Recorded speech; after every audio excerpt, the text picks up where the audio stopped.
In a world of Democrats, there will be time for them to make profits. Now's not that time. And Republicans, I've abandoned free market principles to save the free market system. You need a voice of liberty. Look no further. You've found it. Tom Woods. Beware, citizen. You are now departing from the world of allowable opinion. The Tom Woods Show. Welcome, everybody. It's Monday, September 15th, 2014. And this right here is a listener-inspired episode. I'll explain just how in a minute when I bring on my guest, Lou Rockwell, of the indispensable website LouRockwell.com, which Ron Paul reads first thing every morning. Of course, Lou is also the founder and chairman of the Ludwig von Mises Institute over at Mises.org, which did more than any other institution to make me who I am today, so you can either cheer them or blame them for that, depending on how you feel about me. Before I bring Lou on, let me just tell you guys that finally, two of the homeschool courses I'm preparing for RonPaulHomeschool.com are now available to get from me directly. Some people have said, I don't want to join the whole Ron Paul program, I just want what you're producing. And these courses, by the way, are not just for high school students. Any adult can take them and you will not feel talked down to. But they are Western Civilization to 1492. So from the ancient world all the way up to 1492, huge amount of material covered in 180 videos and audio files, depending on how you prefer to consume them. And my government course, 90 video files or audio files.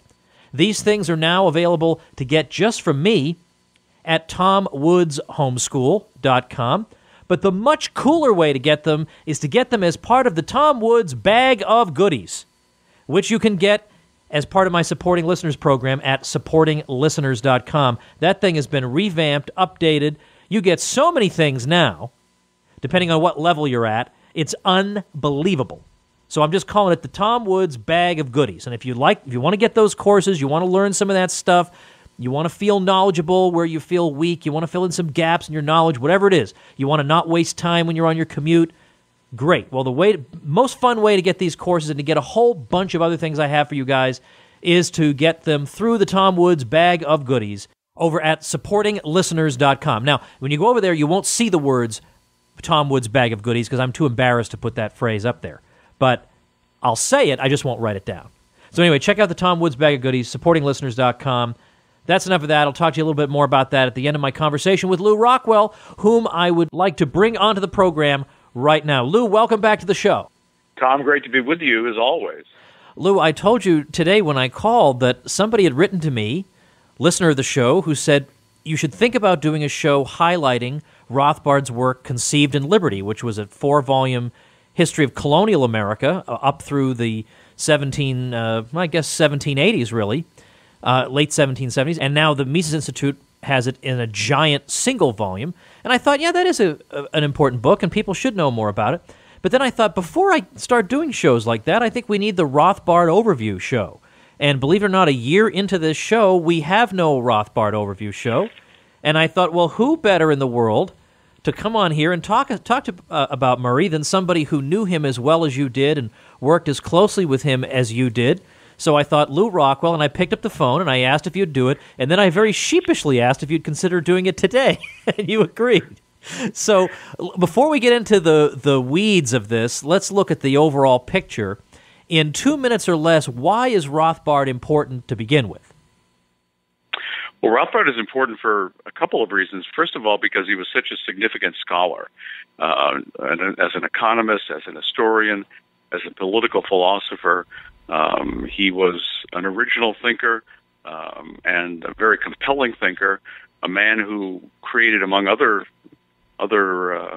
things, modern libertarianism by combining 19th century American anarchism and Austrian economics and natural law based in Aristotle and St. Thomas Aquinas.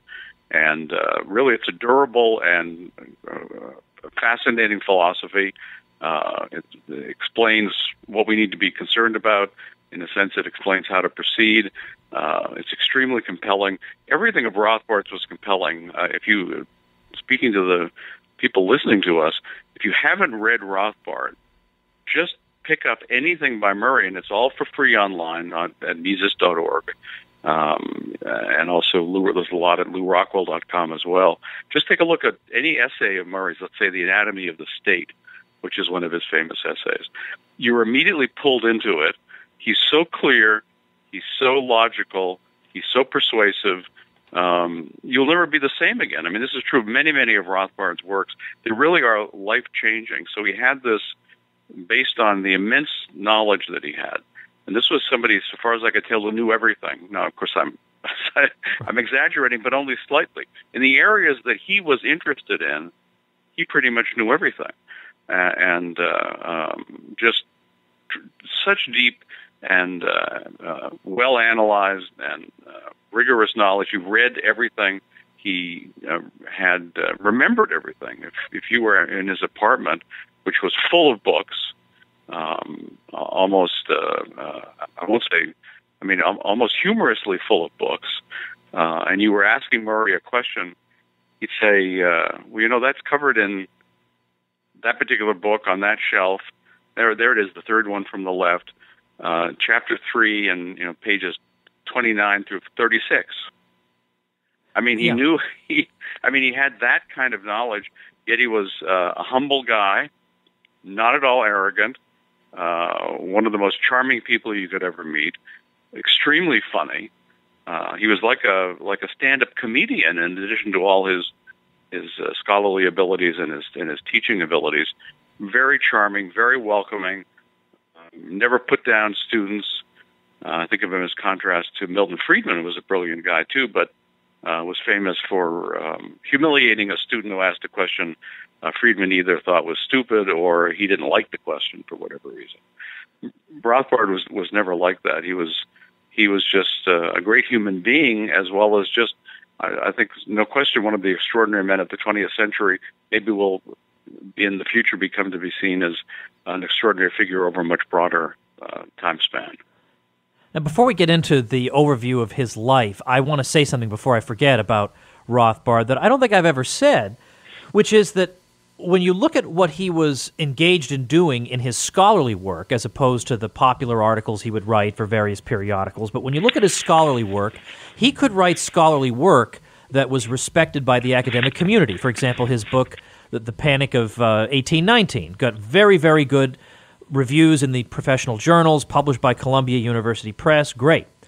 But a lot of the rest of his scholarly work, like Man, Economy, and State, or his, The Ethics of Liberty, a lot of this stuff, he knew for a fact there would be no academic audience for it. If there were, it would be only an audience that would condemn him.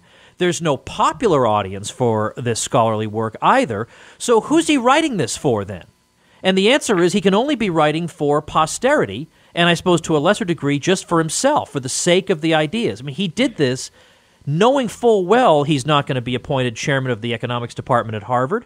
He's already been purged from National Review, so libertarian economic ideas are not going to be, or at least his name expressing those ideas is not going to be welcome in that magazine. And yet he kept on churning out an enormous amount of output without getting the commensurate reward. And he kept on doing it and kept on doing it. Today, you and I have instant gratification. We write an essay, it goes up on the internet the next day, people write you emails telling you how great you are. He didn't have that kind of feedback, he didn't have that kind of audience, he didn't have that kind of technology, and look what he produced. Well, he really was such an extraordinary guy. And, of course, he enjoyed money. He loved buying books, for example.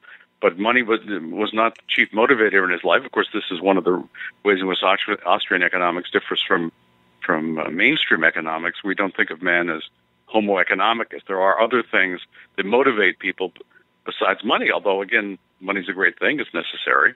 So Murray was taught for a very long time at a very minor school in New York, Brooklyn Polytechnic, only getting a job there because he was such an expert exponent of the case against the Vietnam War. Of course, like everything else Murray got interested in, he knew everything about it. He knew everything about the history of Vietnam, the previous interventions, all the people who were important on the North Vietnamese side, the Viet Cong, the South Vietnamese, the American government, the French government, and so forth. And they were so impressed by him that he felt they sort of either overlooked or didn't really care about his other views. Later, when they realized what his other views were, they never would have hired him because it was pretty much a left-wing outfit. He made, at the height of his income there at Brooklyn Polytechnic, $26,000 a year.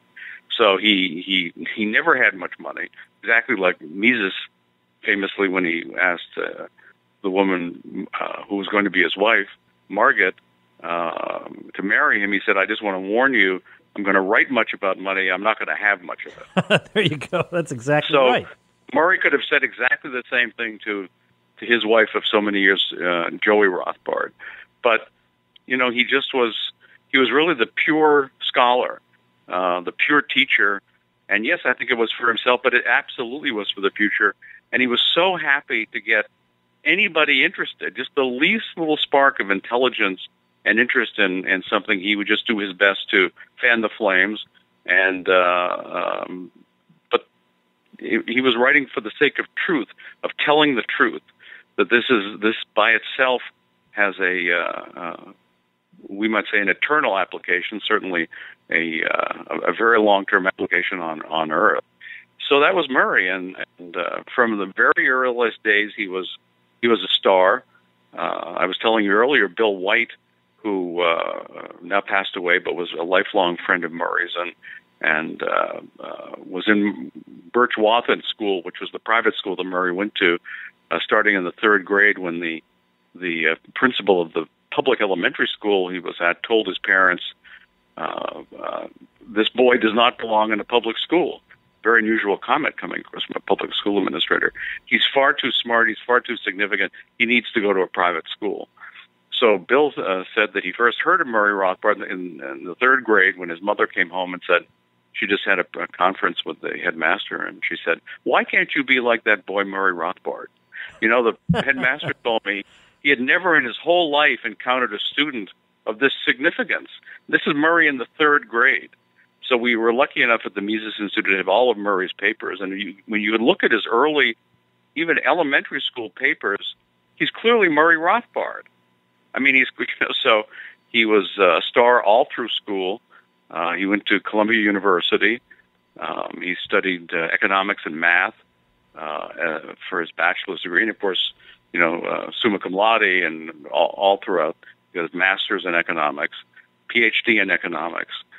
He was held back for many years from actually being granted the PhD because the evil Arthur Burns, who later became chairman of the economic advisors under Nixon, and then head of the Fed, under Eisenhower, and then head of the Fed under Nixon, blocked him from getting the PhD, blocked it from being considered, even though he was not even on Murray's committee, but he was of such prominence in the economics department that he could stop the process.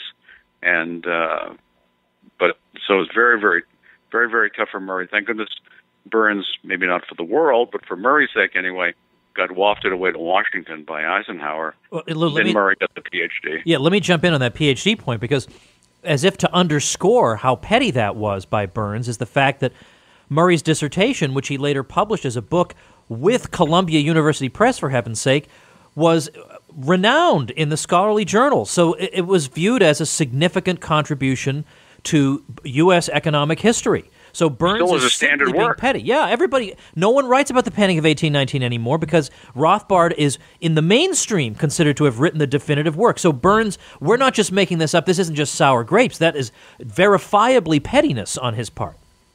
I always remember Murray saying that Arthur Burns sounded like W.C. Fields without the humor. His voice, he had the same voice as W.C. Fields. So Murray was late in getting his PhD, couldn't get a job because of despite his brilliance and his abilities in so many different areas because of his views.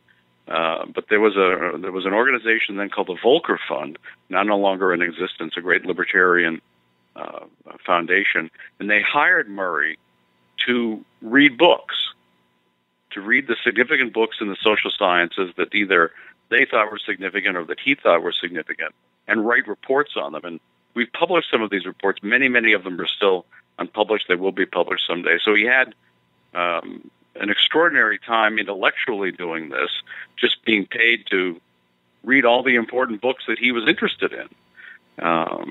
But it was a while before he was able to get a job again at Brooklyn Polytechnic. But nothing stopped him. I mean, he was so optimistic. He was always full of hope, always looking for the best side of things. Again, so funny, so passionate, so learned. By the way, anything he was interested in, he knew everything about. For example, he was very interested in the Olympics. So when every 4 years when the Olympics would come up, he knew all the athletes, all the records, the history of the teams, and so he just or if he loved politics. He never voted, of course. He was too smart for that, but he loved politics. So you could talk to Murray, and especially the night of the election or the night before the election, and you'd say, Murray, what's happening in the second district of Buffalo, of New York, in Buffalo? He would know the candidates, the issues. He'd have a prediction about what was going to happen and all the significant interest groups, and he was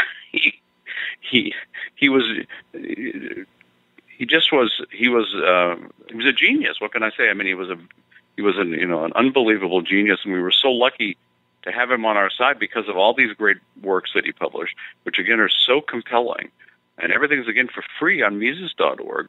His essays, thousands of popular articles, all his important books, everything's there. And I once had a little, shall I say, a little fight with the guy from the Cato Institute who had written an article for The Economist about the Ron Paul movement. And he said, the Ron Paul movement really is attracting young people. Got to give him a lot of credit for that. But there's a terrible failing at the heart of the Ron Paul movement. He said, they're Rothbardians. Really, they should be Friedmanites. So I blogged this, and I said, I happen to think this is a matter of that it's just that it is Rothbardian, because I happen to think that Murray was right and Friedman was wrong in a lot of ways, although right in some ways. But I said, I thought that today Murray must be, if not one of the best known economists in the whole world among regular people and even among students. That Friedman was not well known anymore. His books were still significant to academic economists in many different ways, but he just wasn't the figure he had been, even though he lived much longer than Murray, almost 30 years longer than Murray did. Murray died much too young. But so poor David Friedman, I like David Friedman, he got very upset at this, and he's criticizing it on his blog, and one of the commenters said, this is a very unfair thing Rockwell was saying. You can't make this comparison. All of Rothbard is available for free on Mises.org, and Friedman's books are not online, and they're very expensive. So he said, of course Rothbard's better known than Friedman, and really it's unfair. You can't make the so. I thought, yeah, unfair, right? Yeah, so right. it's Murray is much better known today than he was during his lifetime. If he were still alive today, and he could easily still be alive today with a longer lifespan, and not an unusually long lifespan, he would be much better known in terms of you've noticed, for example, the greatest anti-war intellectual in the world, the most prolific, the most eloquent, the most interesting, who knew whether we're talking about the wars that are going on now or the past wars. He knew everything about them. Yeah, Lou, I'm telling you, the Mises Institute would have published the Rothbard podcast every day. You call him up on the phone. He doesn't have to know any of the technology. And you talk to him. You let him talk for 20 minutes a day. That would get 250,000 downloads per episode. Well, without a doubt, just like that. And I mean, in a way, Lou, I hate these contrary to fact scenarios because they make me sad to think about them. Well, it is very sad, and all we can do is be grateful that we had Murray as long as we did. And I remember one great incident during Mises University, the first Mises University you went to, and you were interested in talking to Murray, and you met Murray, and I noticed you two talking away in very animated fashion. This is when you were still a student, and so I came back hours later. Came back by that particular area hours later, and you two were still just chattering away at full speed. I thought, that is so great. It was. I thought Tom's life is going to be changed. It was. It evening. Absolutely was. Absolutely was. I mean, and by the way, talk about a guy, when we talk about Ron Paul, we say he's the same guy in private life that he appears to be in public life. Well, when you see a Rothbard speech and he's animated and funny, that is also who he is, one-on-one. Yeah. Exactly right. Now, let me throw something in terms of his academic career. Joe Salerno completely convinced me of this in a talk he gave some time ago about the significance of the book Man, Economy, and State, which was Rothbard's major economic treatise. It runs 1,000 pages, even if you don't include the section that was considered too radical to include in the first edition, the power and market section. It's an enormous contribution. It is it's sweeping. It is steeped in the mainstream economics literature, and it is, according to Joe, the key missing link between Mises and the South Royalton Conference. There was a famous conference in 1974 among the small remnant of Austrian economists who could still be found. And Joe showed that basically everybody at that conference had been influenced by and kept going within the Austrian tradition by Man, Economy, and State. That Rothbard had basically kept the flame going during the worst period for the Austrian school in the 20th century.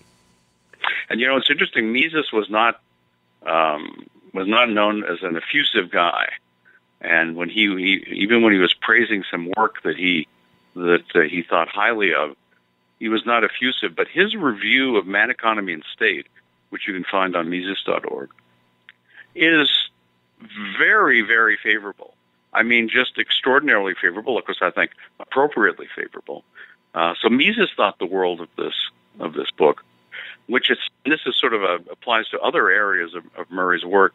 He was hired to do a short book that would turn human action, Mises' great magnum opus, into a textbook. Well, it's like when Murray was asked to do a little book on the American Revolution, and he ended up doing Conceived in Liberty. It's four large volumes. Right. So Murray never was satisfied. He started out like that, but he wasn't satisfied with that. He did something that in some ways improved on human action, although he would be the first to say that human action was the necessary foundation for him. So this book to this day, and it's widely used all over the world, widely read. It's been translated into Chinese, for example, been translated into Russian, all these former communist countries, many different languages, Mises Institutes all over the world, and just the growing interest in the Austrian school and in Murray Rothbard have made this book so much better known, so much better read than it was in Murray's lifetime. But he wasn't discouraged. He was so thrilled to find a publisher for this work, and that anybody was interested in it. He was just interested in just one person, two people. He was happy to talk to anyone in any circumstance if they had any interest in the kinds of ideas that he espoused and the scholarly areas that he was such an expert in. Even if you were far below his level, and let's put it this way, very few of us came anywhere near Rothbard's level. But he just was such a charming guy, such a humble guy, such a polite and kind, really such a wonderful person. I can tell you, anybody listening to this show, if you had met Murray Rothbard, there's nobody you would rather have a drink with. I mean, he just was the most interesting, funny companion. If he was in a room, everybody gravitated to him. He had star power, even though he was, Walter Block describes him as a little short, partially bald Jewish guy. Well, yeah, that's right. But it didn't matter that he didn't look like John Galt or whatever. Right. He was magnetic, and just those of us who were lucky to know him lucky is not quite the word. We were blessed to know him. And he is the center of I would say, the Austrian movement. He's the center of libertarianism and of what he calls anarcho-capitalism. He's just having such extraordinary power all over the world. I just, of course, wish every day, I miss him every day, still after all these years. And I wish so much he were here just to enjoy it, as well as, you say, to have talk on the radio or just any. He would have loved the internet. He was not exactly Mr. High Tech. He once Ronald. He could never get the. I don't know if people are going to remember the ancient days of VCRs, but he could never get the little clock to stop flashing on his VCR. Oh. And Ronald Hammaway, great historian, friend of Murray's, was over at the house once and fixed that. And forever after, Murray thought Ronald as being like Mr. High Tech. I mean, that he was a brilliant tech guy. Ronald was not a brilliant tech guy. But he tells, by the way, a wonderful story about Murray's generosity. Even though he did not, Joey didn't work, and he made a very small income, and yet they would open their home. It was really the libertarian salon of its day. And Ronald said it never struck me at the time how generous they were, for example, with drinks. And he said, I only realized some years later they couldn't really afford it, but they were so generous.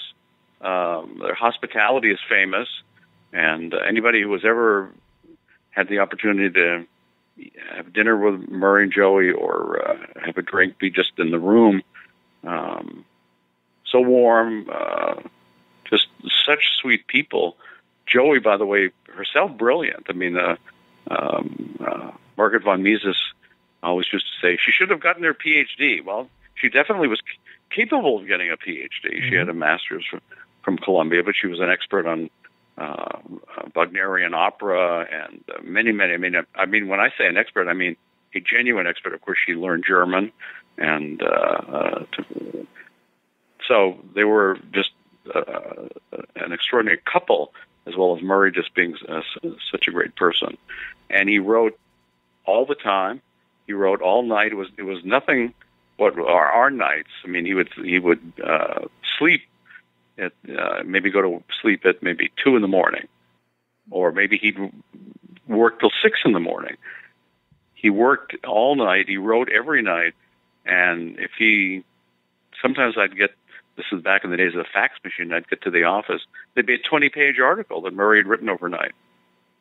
These were typically popular articles about the evil of George H.W. Bush and in the Iraq War. Or right. But with a ton of history and stuff in it. By the way, is it true? Is this story true that in the middle of the night one time he woke up Joey and said, "That bastard Eli Whitney didn't invent the cotton gin after all"? Or did somebody make that up? Yes. Well, Joey was asleep, and he didn't. It was his. He said, "Plan." Yes. So yeah, he was reading, and he was passionate, funny, and had a very contagious and distinctive laugh. Joey talked about when they were dating once, and they were supposed to go to the movies, and she was late getting there, and theater's dark, big New York theater, and all of a sudden she hears Murray laughing, and there was nobody who had a laugh like Murray's. So she could go, just like a beeline right to find him in the theater. In the dark. Yeah, exactly right. Exactly because of his laugh. All right, I do want to get to, before we let you go, I do want to get to where should people begin with his work. But before that, I want to ask you something that I don't know about, and that is, I think it was 1986 that he left Brooklyn Polytechnic to go teach at UNLV, and his title was S.J. Hall, Distinguished Professor of Economics at UNLV. So I presume that was an endowed chair.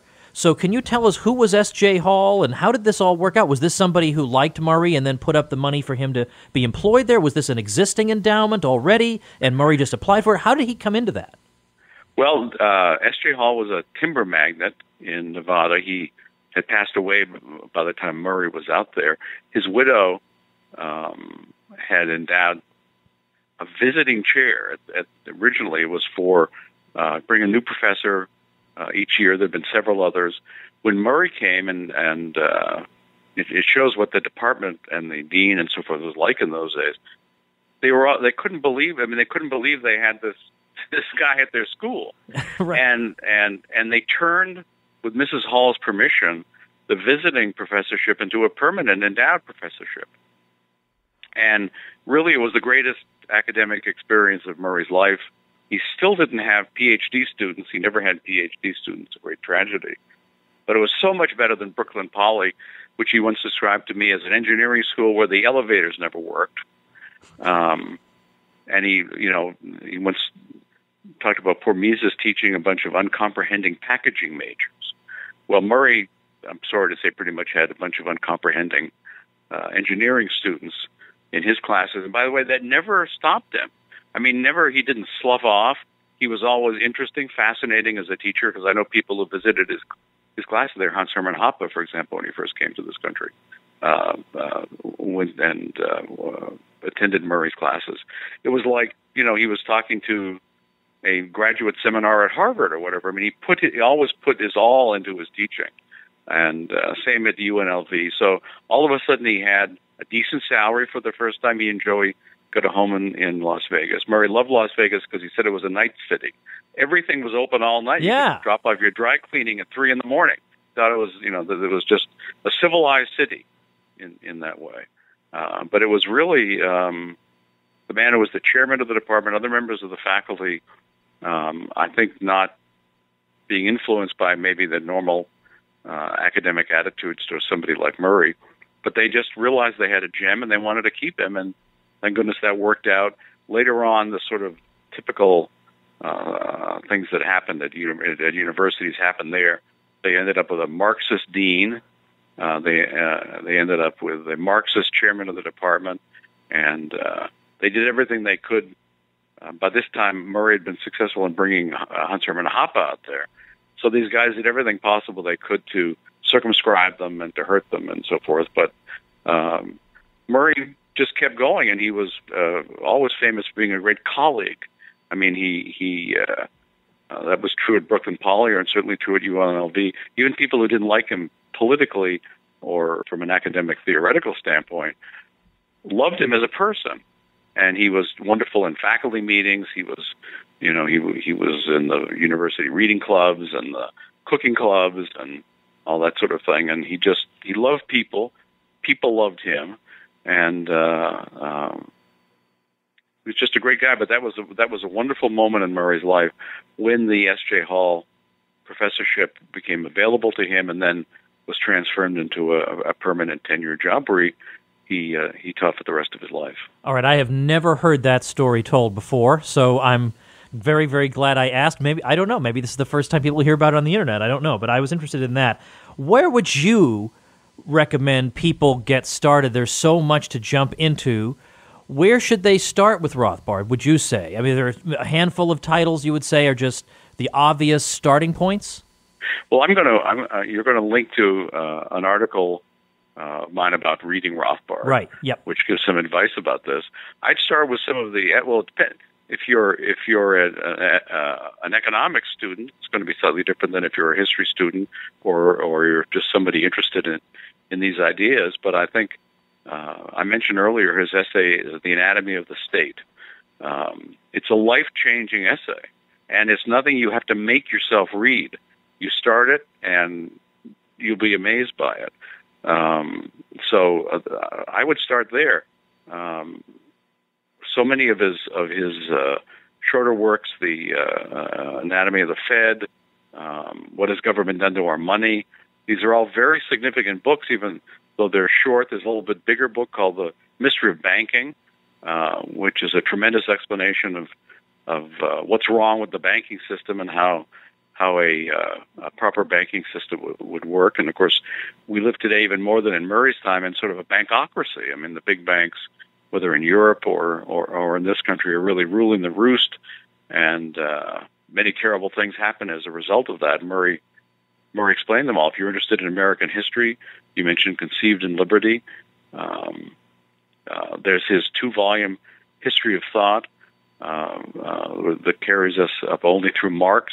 Tragically, the 3rd volume, which Joey, when I remember asking Joey Rothbard after his death, I said, "Did Murray leave any notes for the third volume?" She said, "No, he'd already written it, but it was all in his head." Yeah. And Murray—that's the way Murray wrote books. He wrote them in his head. Yeah, but and so but that it was just doggone pretty it, much transcription. I know. I wish he hadn't done it that way, though, so that we'd have those darn notes. Well, yeah. Yeah, that is the great unwritten book, because, my gosh, could you imagine? I bet you the sections on Keynes. See, the history of thought itself is another example of what you were talking about before, of what had started off as a small-scale project, a free market version of The Worldly Philosophers by Heilbronner. Right. So maybe a 300-page book, and it turned into, in his lifetime, 2 giant volumes, would have been a third volume. Well, I think there would have been a volume within a volume. I think the Keynes stuff could easily have been extracted into a separate book. You know, I mean, he wouldn't have been able to stop himself once he got to Keynes. There would have been such good stuff. But thankfully, he left such a legacy in terms of all these students who have learned from him, faculty who have learned from him, that now we have to carry on and fill in the gaps that he left. He didn't leave a lot of gaps, but he did leave some to be a sport so that we'd all have something to do. So, Lou, as you say, I am going to link to the Reed Rothbard thing, which pretty much goes through his books. But then, as you say, there are great essays and articles.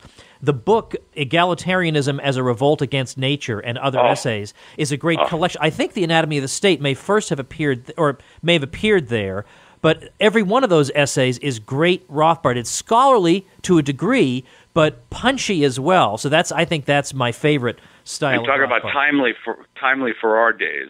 Oh yeah, absolutely. Absolutely. Yeah. Well, this has been great. I mean, of course, we could just go on forever, but I hope this has given people a taste of why there was this attraction to this man, why it continues to exist, why it even continues to grow, and nobody has done more to preserve it and carry it on than the Mises Institute and LouRockwell.com, Mises.org and LouRockwell.com. So I appreciate that and your time today, Lou. Thanks a lot. Tom, thanks so much for having me. Okay, everybody, a couple quick things before we get going. At the supportinglisteners.com site, you'll find not just my homeschool courses, but you'll find all kinds of neat discounts. You'll be able to get the Kindle version of my forthcoming book, Real Dissent, A Libertarian Sets Fire to the Index Card of Allowable Opinion. I've got exclusive mini courses for some of you guys who are supporting listeners on different subjects. I've got one on the Great Depression and the New Deal that I did with Bob Murphy. I've got one on what are the differences between the Austrian and Chicago schools of economics. Whole bunch of neat things, plus free books, and I'm just throwing stuff at you. So go over there and pick out which Tom Woods bag of goodies you want at supportinglisteners.com, and you are helping me keep the lights on and keep this thing going. My next public appearance will be at Liberty Fest in New York City. Get the details on that. It's going to be October 11th, 2014. It's going to be at lfnyc.com. That's LF for Liberty Fest, NYC for New York City. lfnyc.com. You can get 50% off tickets with coupon code WOODS, I believe. And if you want to be a sponsor, if you want to get your message out to a group of Liberty people, they are looking for sponsorships of this event. So again, check that out at lfnyc.com. All right, everybody, make sure you're subscribing to this show because you get a dose of Liberty education Monday through Friday. And this week, as always, we got David Stockman coming back on. We're going to talk about all kinds of things with him. We've got Michael Huemer coming back on tomorrow. Talk about the rest of his book. That book, The Problem of Political Authority, what a great book that is. Absolutely devastating to every argument for the state you've ever heard. We're going to bring him back on, talk more about that. So much coming up. So subscribe on iTunes or Stitcher so you don't miss an episode. You can do that over at TomWoodsRadio.com. I have talked enough, everybody. Go read some Rothbard. We'll see you tomorrow. The Tom Woods Show.